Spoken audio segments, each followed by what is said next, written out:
மாநிலத்தில் 26ஆம் தேதி நாடாளுமன்ற தேர்தல் எதிரொலியாக புளியரை சோதனை சாவடியில் தீவிர வாகன தணிக்கை மேற்கொள்ளப்பட்டு வருகிறது. நாட்டில் 2ஆம் கட்டமாக நாடாளுமன்ற தேர்தல் 26ஆம் தேதி அண்டை மாநிலமான கேரள மாநிலத்தில் நடைபெறவுள்ளது. இதன் காரணமாக தமிழக கேரள எல்லைப் பகுதியான தென்காசி மாவட்டம் புளியரையில் உள்ள சோதனை சாவடியில் காவல்துறையினர் பாதுகாப்பு பணிகள் அதிகரிக்கப்பட்டுள்ளன. இதன் தொடர்ச்சியாக தென்காசி மாவட்ட காவல்துறை கண்காணிப்பாளர் சுரேஷ்குமார் இன்று புளியரை சோதனை சாவடியில் திடீர் ஆய்வு மேற்கொண்டார். மேலும் வாகன தணிக்கையும் அவர் தலைமையில் நடைபெற்றது. அப்போது தடை செய்யப்பட்ட பொருட்கள் தமிழகத்திலிருந்து கேரள மாநிலத்திற்கு கொண்டு செல்லப்படுகிறதா என்பதை குறித்தும் ஆய்வுகள் மேற்கொள்ளப்பட்டன. அனைத்து வாகனங்களும் ஆய்வுக்கு உட்படுத்தப்பட்ட பின்பே கேரளாவிற்குள் அனுமதிக்கப்பட்டு வருவது குறிப்பிடத்தக்கது.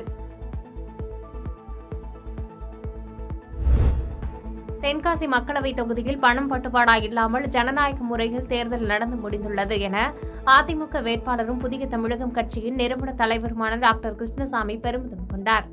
தென்காசி மக்களவைத் தொகுதியில் அதிமுக சார்பில் புதிய தமிழகம் கட்சியின் நிறுவன தலைவர் டாக்டர் கிருஷ்ணசாமி வேட்பாளராக போட்டியிட்டார். தேர்தலுக்கான வாக்குப்பதிவு நிறைவடைந்த நிலையில் தனது கூட்டணி கட்சி நிர்வாகிகளுடன் செய்தியாளர்களை சந்தித்தார். அப்போது பேசிய அவர், தென்காசி மக்களவைத் தொகுதியில் வேட்பாளராக நான் களம் இறங்கிய நிலையில் பல்வேறு பிரச்சினைகள் நடைபெறும் என கருத்துக்கள் நிலவி வந்தது. ஆனால் குண்டூசி அளவில் கூட எவ்வித பிரச்சனையும் இல்லாமல் தேர்தல் நடந்து முடிந்துள்ளது. அந்த வகையில் தேர்தல் நடத்தும் அலுவலர் மற்றும் காவல்துறையினர் அனைவருக்கும் தனது நன்றிகளை தெரிவித்துக் கொள்வதாக கூறினார். ஒரு சிறிய அளவு குண்டூசி மணி அளவு கூட பிரச்சனை இல்லாமல் இந்த தேர்தலை நடத்தி காட்டியிருக்கிறோம். இதற்கு பல்வேறு தரப்பினரும் ஒத்துழைப்பு கொடுத்திருக்கிறார்கள். குறிப்பாக தேர்தல் அலுவலர், அதாவது ரிட்டர்னிங் ஆஃபீஸர், மாவட்ட ஆட்சியராக கூடியவர் அவருக்கும், அதே போல் காவல்துறை அதிகாரிகளுக்கும் மற்றும் அனைத்து அதிகாரிகளுக்கும் என்னுடைய நன்றியை தெரிவித்துக் கொள்ள விரும்புகிறேன். இதில் இன்னொரு முக்கியமான அம்சம், நான் தொடர்ந்து அரசியலில் வாக்காளர்களுக்கு பணம் கொடுத்து வாக்கு வாங்குகின்ற கலாச்சாரம் போக வேண்டும். அது தமிழ் சமுதாயத்தில் எப்படியோ வேரூன்றி விட்டது. அது என்றைக்காவது ஒரு நாள் அது ஒழிக்கப்பட வேண்டும் என்பது என்னுடைய நீண்ட நாள் கனவு. என்று சொன்னால், ஒரு சரியான மக்களுடைய பிரதிகள் சரியாக பணியாற்ற வேண்டும் என்று சொன்னால், அவர்கள் எந்த விதமான நெருக்கடிகளுக்கும் ஆளாகாமல் பணியாற்ற வேண்டும் என்று சொன்னால், அவர்கள் பல கோடி ரூபாயை தேர்தலுக்காகவே செலவழித்து விட்ட பிறகு, அவர்கள் கடனாளிகள் ஆன பிறகு அவர்களால் மக்கள் தொண்டை சரியாக ஆற்ற முடியாது.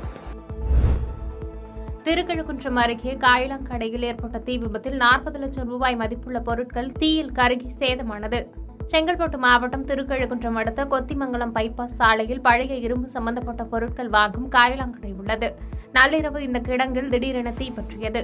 இதுகுறித்து தகவல் அறிந்து அங்கு சென்ற தீயணைப்புத் துறையினர் சுமார் 6 மணி நேரத்திற்கு மேலாக போராடி தீயை அணைத்தனர்.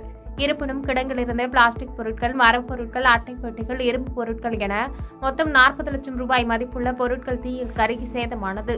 மேலும் இந்த தீ விபத்து குறித்து திருக்கழுக்குன்றம் காவல்துறையினர் வழக்கு பதிவு செய்து விசாரணை மேற்கொண்டு வருகின்றனர். பல்லடம் அருகே சாலையோரம் நின்று கொண்டிருந்த ஈச்சர் வேன் மீது கார் மோதிய விபத்தில் 6 பேர் படுகாயமடைந்த சம்பவம் பரபரப்பை ஏற்படுத்தியுள்ளது. திருப்பூர் மாவட்டம் பல்லடம் பகுதியைச் சேர்ந்த ஆனந்த், கௌதம், கவின், குமரன் உள்ளிட்ட 6 பேர் காரில் கோவை சாலையிலிருந்து பல்லடம் நோக்கி வந்ததாக கூறப்படுகிறது. அப்போது காரணம்பேட்டை கோடிங்குபாளையம் பகுதியை கடக்க முயன்றபோது எதிர்பாராத விதமாக சாலையோரம் நின்று கொண்டிருந்த ஈச்சர் வேனில் மோதி பயங்கர விபத்து ஏற்பட்டது. இதனையடுத்து இச்சம்பவம் குறித்து தகவல் அறிந்த பல்லடம் போலீசார் அங்கு விரைந்து சென்று விபத்தில் சிக்கியிருந்த 6 பேரை மீட்டு அருகில் இருந்த தனியார் மருத்துவமனைக்கு அனுப்பி வைத்தனர்.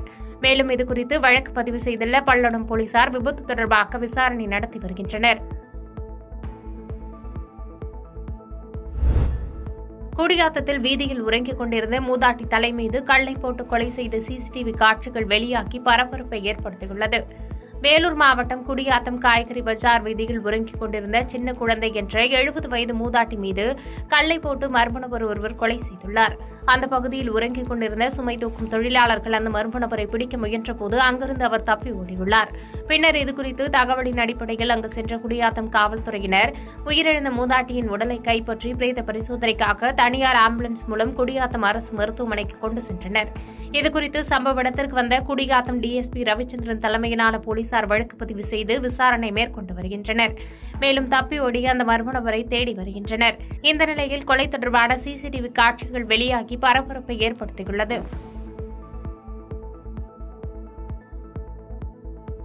பாதகம் செய்பவரை கண்டால் நாம் பயங்கொள்ளலாகாது பாப்பா.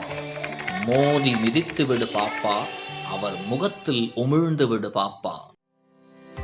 அண்மை செய்திகளை உடனுக்குடன் தெரிந்து கொள்ள இணைந்திருங்கள் இயம்நாடு தொலைக்காட்சியுடன்.